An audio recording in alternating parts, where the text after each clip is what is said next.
Hello everyone, मैं आप सभी का फिर से स्वागत करता हूं मेरे इस चैनल पर, जहां पर मैंने एक सीरीज शुरू करी है, यानी A to Z of voice over training. Starting से लेकर एंड तक, बेसिक से एडवांस तक, बिना कुछ छुपाए, बिना कुछ कट करे, सारी की सारी इन्फॉर्मेशन इस सीरीज में आपको मिलेगी, जो आपको हेल्प करेगी एक अच्छा वॉइस ओवर आर्टिस्ट बनने में।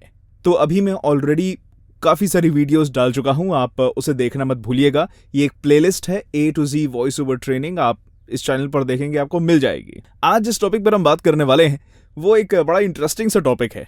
वो है वॉइस ओवर जार्गन्स या फिर वॉइस ओवर टर्मिनोलॉजीज, यानी वो भाषा जो हम एक्चुअली, आप ये लगा लीजिए, स्टूडियो में यूज करते हैं, एक वॉइस ओवर आर्टिस्ट आपस में यूज करता है, क्लाइंट के साथ यूज करता है।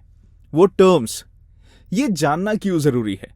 क्योंकि देखिए, आप फॉर एग्जाम्पल मान लीजिए आप कोई नया सॉफ्टवेयर सीखते हैं, है ना, उसमें उसके अपने टर्म्स होते हैं कि भाई अगर एक छोटा से छोटा टर्म हो, कट कॉपी पेस्ट हो, कुछ ब्ला ब्ला ब्ला XYZ, या आप किसी कंपनी में काम करते हैं, ठीक है ना, तो कंपनी में काम करते हैं तो वहां पे अपने टर्मिनोलॉजीज चलती हैं। वैसे ही वॉइस ओवर इंडस्ट्री की अपने टर्म्स हैं। अगर आप उन टर्म्स को नहीं जानेंगे, आपको नहीं पता होगा उनका मतलब क्या है, और कोई आपसे उन्हीं टर्म्स में बात करेगा, आप ब्लैंक होंगे, राइट? और उसे लगेगा यार ये अभी तो बिल्कुल नया नया, मतलब ताज़ा ताज़ा एक वॉइस ओवर आर्टिस्ट बना है, शायद इसे कुछ भी नहीं पता। एक प्रोफेशनलिज्म शो करने का मौका चला जाता है। अगर आप स्टूडियो में भी जाते हैं तो किस तरह से एक क्लाइंट आपसे बात करता है, वहाँ पे बैठा है तो इंजीनियर आपसे बात करता है, वो जानना बहुत ज़रूरी है। ये पूरी टर्मिनोलॉजी 3 भाग में आपको मिलेगी, 3 पार्ट्स में। आज हम लेटर A से लेटर D तक जो भी टर्म्स हैं, A से D तक जो भी टर्म्स आते हैं उनको डिस्कस करेंगे। ये नियरली 20-25 टर्म्स होंगे।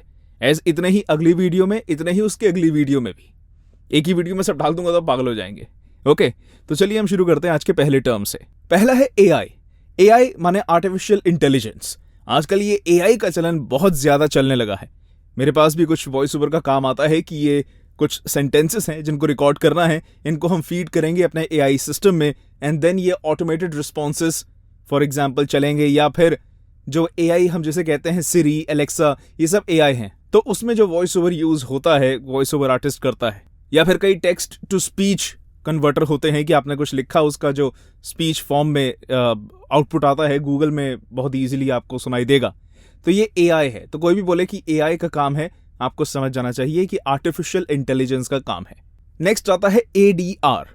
ADR माने ऑटोमेटिक डायलॉग रिप्लेसमेंट या ऑटोमेटेड डायलॉग रिप्लेसमेंट। ये डबिंग से थोड़ा सा अलग हो जाता है। यहां पे कैसे कि मान लीजिए कोई सीन शूट हुआ है, ठीक है, वहां पे अच्छे से रिकॉर्डिंग नहीं हुई, उसको हमें रिप्लेस करना है उसी सेम डायलॉग से अगेन।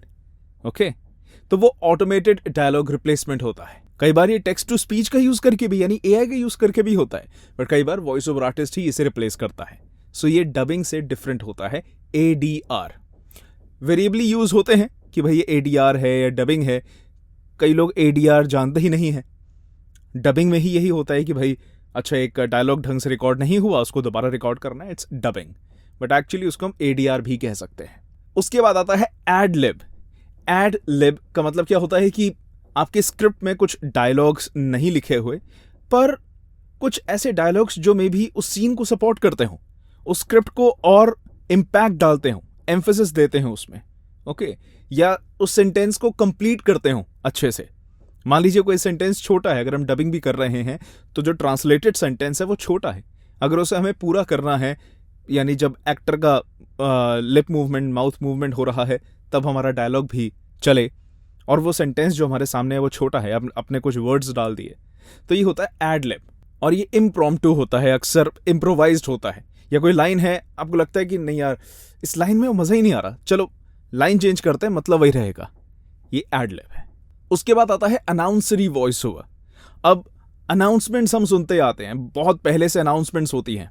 पहले जैसे स्पीकर्स पे अनाउंसमेंट होती थी, या आजकल आप मान लीजिए रिक्शा घूम रही है, उसके ऊपर एक स्पीकर लगा होता है, वो बड़ा सा गोला सा, ठीक है, उससे अनाउंसमेंट चल रही होती है। या पहले स्टेज पे कोई अगर MC है, एंकर है, वो कुछ अनाउंसमेंट करता है। अगर अनाउंसरी स्टाइल पता है क्या है, ओवर द टॉप आप इसको समझ सकते हैं। से फॉर एग्जाम्पल एक वॉइस ओवर काफ़ी पहले करा था, उसमें स्टार्ट ही बिल्कुल ऐसा था कि वो अनाउंसरी स्टाइल बोलना है। उसका स्टार्टिंग की लाइन ही ये थी, दोस्तों दोस्तों दोस्तों। ठीक है, आप समझ सकते हैं। इस तरह का जो स्टाइल है इसे हम कहते हैं अनाउंसरी स्टाइल। इसके बाद एक टर्म आता है ब्लीड। ब्लीड का मतलब क्या है कि अगर मैंने हेडफोन पहना हुआ है, मैं रिकॉर्डिंग कर रहा हूं, बट वो हेडफोन से क्या है, अब मेरे कानों में तो आवाज़ आ रही है, बट ये माइक्स इतने सेंसिटिव होते हैं कि हेडफोन से कुछ कुछ आवाज़ बाहर भी आ रही है और वो ये माइक कैप्चर कर रहा है। उसको हम कहते हैं कि ब्लीड हो रहा है, यानी वो आवाज़ बाहर आ रही है और वो कैप्चर हो रही है, तो भाई वो एरर है। ओके, तो इंजीनियर आपको बता देगा कि भाई ब्लीड हो रहा है, तो या तो वो हेडफोन्स चेंज कर देंगे या किसी ना किसी और तरीके से उस ब्लीड को रोकेंगे। इसके बाद आता है बूथ, BOOTH। तो ये एक जैसे ये मेरा साउंड बूथ है, राइट। इसके अंदर वॉइस ओवर आर्टिस्ट बैठेगा, ये अकाउस्टिकली ट्रीटेड है, इसके अंदर isolation sheets, insulation sheets, rock wool सब कुछ लगा हुआ है कि वो अच्छे से अकाउस्टिक ट्रीटमेंट हो। तो ये जो एक 5x5 का डिब्बा है इसको हम बूथ कहते हैं, जहाँ पे आर्टिस्ट बैठता है और रिकॉर्ड करता है। उसके बाद आता है बफ या फिर ब्लो। अब कई ऐसे लेटर्स होते हैं जिनसे कोई वर्ड अगर बनता है, उनसे वो स्टार्ट होता है, तो आपके मुंह से हवा ज़्यादा निकलती है, like P, B, F, T, G। ठीक है, इनसे थोड़ा एयर का फ्लो ज़्यादा रहेगा, लाइक बफ, ब्लो, प्ले, बॉल, फ्लावर, फ। अब जब ये माइक से टकराती हैं तो एक बम की आवाज़ आती है जो एरर है। तो आपको इंजीनियर बताएगा कि सर या मैम ब्लो आ रहा है या बफ आ रहा है, तो इसका मतलब ये इम्पैक्ट ज़्यादा आप फोर्सफुली बोल रहे हैं। ओके, तो उस समय आप थोड़ा सा डायगनली बोल दीजिए, तो वो हवा डायरेक्ट अटैक नहीं करेगी माइक्रोफोन को। इसके बाद एक टर्म आता है CTA। CTA का मतलब होता है कॉल टू एक्शन। ये जनरली मार्केटिंग टर्म्स में यूज होता है CTA, बट क्लाइंट भी आपको कहेगा कि ये CTA है, इसको थोड़ा इंपैक्टफुली बोलना है। तो आपको समझ आना चाहिए कि भाई मेन पॉइंट है कॉल टू एक्शन, यानी कि एक ऐसी लाइन जो कि क्लाइंट चाहता है जिसके बेसिस पे लिसनर्स यानी ऑडियंस एक्शन ले। CTA क्या होता है, हम जो कहते हैं लाइक, शेयर, सब्सक्राइब, ये CTA है, यानी कि हम एक एक्शन परफॉर्म करने को कह रहे हैं आपको, कॉल टू एक्शन। ओके, सो ये इंपैक्टफुल होना चाहिए एज पर क्लाइंट। इसके बाद आता है कैरेक्टर।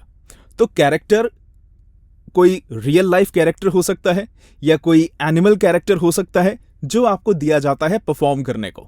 ओके, अब मान लीजिए मेरा एक हाव भाव है, मेरा एक नेचर है।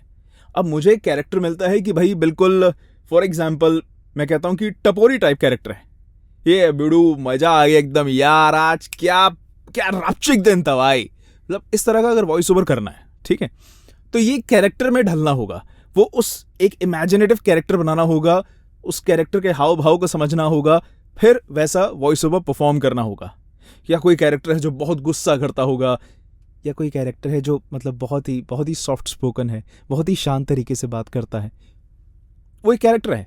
या कोई एनिमल है, तो वो एनिमल किस तरह से रिएक्ट करता है, किस तरह से मे बी अगर वो बोलता होगा तो कैसे बोलता होगा, तो वो सब कैरेक्टर्स है, यानी कि एन इमेजिनेटिव पर्सनैलिटी जिनकी अपनी ही कोई फीचर्स हैं, कैरेक्टरिस्टिक्स हैं।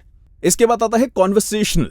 हम अक्सर वॉइस ओवर करते हैं, मान लीजिए कोई लाइन है, जैसे हम कई बार इस वीडियो में करा है, hurry offer limited till stock last, ये हम मे बी एक अनाउंसरी स्टाइल में करते हैं, या कोई डॉक्यूमेंट्री है उसमें वॉइस ओवर करते हैं, बच्चों की स्टोरी टेलिंग है वॉइस ओवर करते हैं। कॉन्वर्सेशनल क्या है कि बिल्कुल आप जिस तरह से नेचुरली बात करते हैं डे टू डे लाइफ में, उस तरह से आपको वॉइस ओवर करना है। मान लो मैं अपने दोस्त के साथ बैठा हूं और कोई हमारी डिस्कशन चल रही है, कोई स्क्रिप्ट है कि भाई एक ऑफिस डिस्कशन है कि हाँ ऑफिस में उसके बाद ये काम मिला, ये काम तो मैंने टाइमली सबमिट कर दिया था, इतना एक इस स्टाइल में आपको बोलना है। उसमें वॉइस ओवर नहीं कर सकते, हाँ दोपहर में मुझे एक काम मिला था, मैंने उसे समय से डिपॉजिट कर दिया, वॉइस ओवर हो गया, ऐसे कोई बात नहीं करता, राइट। तो कॉन्वर्सेशनल स्लैश नेचुरल वे में जब कहा जाए, उस वे में आपको बिल्कुल ऐसे ही बोलना है कि मैं और आप नॉर्मली बात कर रहे हैं। इसके बाद आता है कॉपी। कॉपी का मतलब होता है स्क्रिप्ट, यानी आपको जो स्क्रिप्ट दी जाती है उसे हम कॉपी भी कहते हैं। इसके बाद एक टर्म आता है कंट्रोल रूम, यानी आप स्टूडियो जाते हैं, बीच में एक बहुत बड़ा ग्लास होता है, ग्लास के एक तरफ आप हैं, आप मान लीजिए बूथ में हैं, तो ग्लास के दूसरी तरफ जहां पे साउंड इंजीनियर बैठा है, कभी कभी क्लाइंट बैठा है, उसको हम कंट्रोल रूम कहते हैं, यानी कि वो एरिया जहां से सब कुछ कंट्रोल होता है। उसके पास अपना एक मिक्सर होगा, कंसोल होगा, या फिर आप साउंड इंटरफेस कह लीजिए, उसके स्टूडियो मॉनिटर्स लगे होंगे, क्लाइंट आपको इंस्ट्रक्शंस दे रहा है, तो वो जहां बैठे हैं वो कहलाता है कंट्रोल रूम। इसके बाद आता है क्रॉस टॉक। अब एक टर्म आपने सुना था ब्लीड, यानी कि मेरे हेडफोन से आवाज़ माइक्रोफोन पर रिकॉर्ड हो रही है।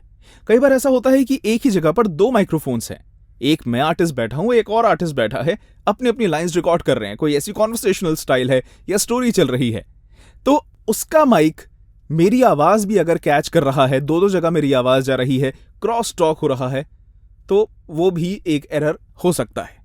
तो हम थोड़ा सा ऐसे डिस्टेंस पे रखते हैं कि जिससे क्रॉस टॉक मिनिमलाइज हो सके। इसके बाद एक आता है टर्म क्यू, यानी कि आप मान लीजिए इसको एक हिंट कह लीजिए कि या एक एक्शन कह लीजिए, जो कि इंजीनियर कहता है कि ये क्यू है, यानी यहां से अब आपको स्टार्ट करना है काम करना। ओके, या फिर आप कुछ रिकॉर्ड कर रहे हैं, कुछ मिस हो गया, आपने कहा कि चलो ठीक है, जो मिस हो गया वो मैं रिकॉर्ड करता हूं, बट जो सेम पिच चली आ रही थी, सेम वॉल्यूम, सेम स्टाइल जो चला आ रहा था पिछली लाइंस में, उसी को मुझे फॉलो करना है। तो मुझे प्लीज क्यू दीजिए, यानी वो मेरे कानों में सुनाते हुए आइए। जैसे ही मेरी वो मिस्ड लाइन आएगी, मैं उसी स्टाइल में बोलूंगा। तो इसे क्यू लेना कहते हैं, यानी ये एक जंप स्टार्ट, ठीक है ना। एक आपको पहले से एक हिंट मिल जाए या एक्शन मिल जाए कि इस पॉइंट के बाद आपको स्टार्ट करना है। इसके बाद टर्म आता है डेसिबल, यानी हम साउंड को जिस यूनिट में मेजर करते हैं वो होता है डेसिबल। 0 डेसिबल माने नो साउंड, माइनस में जाते हैं तो हाँ कम साउंड, मतलब एक लिमिट होती है जहां तक हम सुन सकते हैं। अगर मान लो वो 100, 120, 130 डेसिबल चला गया तो भाई आपके कान फट सकते हैं। तो डेसिबल्स यानी कि वो यूनिट जिससे हम साउंड को मेजर करें। इसके बाद एक टर्म आता है डीएसर। डीएसर एक इक्विपमेंट भी हो सकता है और सॉफ्टवेयर में एक प्लगइन भी हो सकता है। डीएसर यानी वर्ड से ही इसका मतलब समझ में आता है कि जो एसेस हैं उनको कम करना, जिसे हम सिबिलेंस कहते हैं। अगर मेरी आवाज में जहां पे भी एस आ रहा है वो ड्रैग हो रहा है, बहुत सुनाई दे रहा है, तो यानी मेरी आवाज के अंदर सिबिलेंस है। उस सिबिलेंस को कम करने के लिए डीएसर का इस्तेमाल होता है। वैसे तो आप नेचुरली करिए, बहुत अच्छी बात है, बट फिर भी अगर इक्विपमेंट या प्लगइन का यूज करना है सो यूज डीएसर प्लगइन। इसके बाद आता है डेमो। आपको क्लाइंट कहता है कि आप अपना डेमो दीजिए। डेमो का मतलब है कि आपने अपना जो पोर्टफोलियो बनाया है, आपने अपने जो सैंपल्स रिकॉर्ड करे हैं, उसे हम डेमो कहते हैं। इसके बाद एक टर्म आता है डिस्टॉर्शन। तो कभी कभार रिकॉर्डिंग करते हुए डिस्टॉर्शन होती है, मे बी वो जो एक्सएलआर केबल है उससे कुछ इस तरह की आवाज रिकॉर्ड हो जाए। आपकी आवाज प्रॉपरली कभी कभार बहुत फास्ट रिकॉर्ड हो जाती है, आप बोल ऐसे रहे हैं बट ऐसे रिकॉर्ड हो गई, तो ये सब डिस्टॉर्शंस हैं। सो आपको इंजीनियर कह सकता है कि कुछ डिस्टॉर्शन आ रहा है, इसे हम री रिकॉर्ड करेंगे। ओके, इसके बाद एक टर्म आता है डिप, यानी कि आप जिस वॉल्यूम के साथ, जिस पिच के साथ, जिस एंथुसियाज्म, जिस इमोशन के साथ बोल रहे हैं, अगर धीरे धीरे वो कम होता जा रहा है तो इंजीनियर कहेगा कि मैम या सर आपकी जो एनर्जी है ना वो डिप हो रही है, यानी गिर रही है। तो आपको वापस से उसी मोड में आना है, उसी जोन में आना है जिस जोन में आप बोल रहे थे। इसके बाद एक बहुत इंपॉर्टेंट टर्म होता है डायरेक्टर। यस, यहाँ पे भी डायरेक्टर बहुत होते हैं। जब डबिंग करने जाते हैं तब तो डेफिनेटली आपको डायरेक्टर्स मिलेंगे, वॉइस डायरेक्टर्स होते हैं। तो उनका काम क्या होता है? बड़े अलग अलग काम होते हैं। उनका काम तो जो इंजीनियर है कि भाई वो भी ठीक से काम कर रहे हैं, जो वो डायरेक्टर इंस्ट्रक्शंस दे, इंजीनियर उन्हें फॉलो करे। एक वॉइस एक्टर को वो डायरेक्ट करते हैं कि इसे इस तरह से करिए या इसमें ये मूड होना चाहिए। वो अपने विजन के हिसाब से, उनकी एक सोच जो चल रही है करने की, जो फिल्म्स में डायरेक्टर होते हैं, मूवीज में डायरेक्टर होते हैं, उनके ही विजन से पूरी मूवी बनती है। तो यही काम वॉइस डायरेक्टर का भी होता है कि भाई वो प्रोजेक्ट अच्छे से फुलफिल हो एंड देन वो क्लाइंट तक डिलीवर हो। इसके बाद एक टर्म आता है ड्रैग, यानी कि अगर आप कोई वर्ड बोल रहे हैं और वो बोलते बोलते आप बहुत खींचते हैं शब्दों को, वाई, ठीक है, आप सिंपल वाई भी बोल सकते हैं ना, वाई वाई। जब वर्ड्स को आप खींच रहे हैं यानी ड्रैग करना, जो स्टोरीज में कभी कभार चलता है बट वैसे अच्छा नहीं लगता वॉइस ओवर करते हुए ड्रैग करना। इसके बाद आता है ड्राई वॉइस या ड्राई डेमो। तो इसमें क्या है कि आपने कोई भी एको, कोई भी रिवर्ब, कोई प्लगइन एज सच यूज नहीं करा, जैसे माइक पे रिकॉर्ड करा है वैसे का वैसा डिलीवर कर दिया क्लाइंट को, वो है एक ड्राई डेमो। ओके, इसके बाद आता है डबिंग। अब एक मैंने आपको स्टार्टिंग में टर्म बताया था एडीआर, ऑटोमेटेड डायलॉग रिप्लेसमेंट। यहाँ डबिंग में एक्चुअली में क्या होता है कि लैंग्वेज रिप्लेस हो रही है, कि आप कोई लैंग्वेज में रिकॉर्डेड है, किसी और लैंग्वेज में आपको रिकॉर्ड करना है, तो वो कहलाता है डबिंग। ठीक है, हम आजकल साउथ की मूवीज हम हिंदी लैंग्वेज में देखते हैं। अगर कोई तमिल में मूवी बनी है वो कन्नड़ा में रिलीज होगी, तेलुगु में रिलीज होगी, मलयालम में रिलीज होगी। ठीक है, कोई और इंग्लिश मूवी है वो हमारे रीजनल लैंग्वेजेस में डब होंगी, तो दैट्स कॉल्ड डबिंग। लैंग्वेज ही हम चेंज कर रहे हैं। तो ये थे आज के टर्मिनोलॉजीज, आज के जार्गन्स। ए से लेके डी लेटर तक हमने जो जो आते हैं वो सारे बता दिए, सो दैट आप जब स्टूडियो जाएं आपको पता हो। नेक्स्ट वीडियो में हम आगे बढ़ेंगे और भी ऐसे टर्म्स में, यानी कितने सारे टर्म्स हैं, तो जितने आपको याद रहे अच्छी बात है।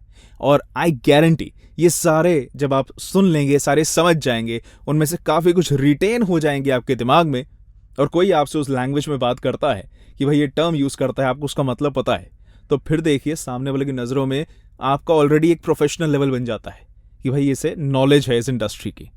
ठीक, तो मिलते हैं अगली वीडियो में। अगर आपको ये वीडियो अच्छी लगी हो तो आप इसे लाइक कर सकते हैं, कुछ पूछना चाहते हैं नीचे कमेंट करिएगा, एंड इस चैनल को सब्सक्राइब कर लीजिए, बिकॉज ये जो A to Z voice over training की वीडियोस हैं वो आती रहेंगी, और भी बहुत सारी वीडियोस अभी आनी बाकी हैं। मिलते हैं अगली वीडियो में, तब तक के लिए take care and bye bye.